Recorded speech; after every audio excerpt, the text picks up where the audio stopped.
মাম্মা, আজকে টিফিনে কি বানাচ্ছ? আজকে টিফিনে রুটি আর আলু ভাজা। ওফ না, রুটি আর আলু ভাজা আমি খাবো না। কি খাবে তাহলে? অন্য কিছু একটা বানাও, টেস্টি টেস্টি।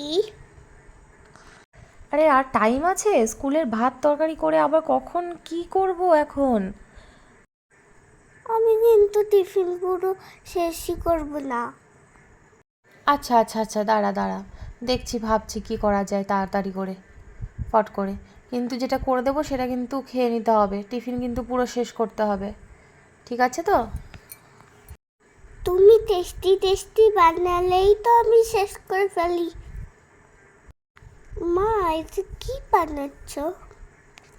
এইটা হচ্ছে ডিম পরোটা। দেখো, ডিমটাকে ভিতরে দিয়ে করব। এগরোলে যেরকম বাইরের দিকে ডিম দেয় না, এটা হচ্ছে ভিতরে দেব, দিয়ে এটা পরোটা হবে। দেখো খুব টেস্টি হবে খেতে, কিন্তু পুরো শেষ করবে কিন্তু একটা রুটি। হ্যাঁ, খুব সুন্দর ভিতরে ডিম থাকবে, দেখবে খুব টেস্টি লাগবে। ও wow, you are the best mummy. I love you.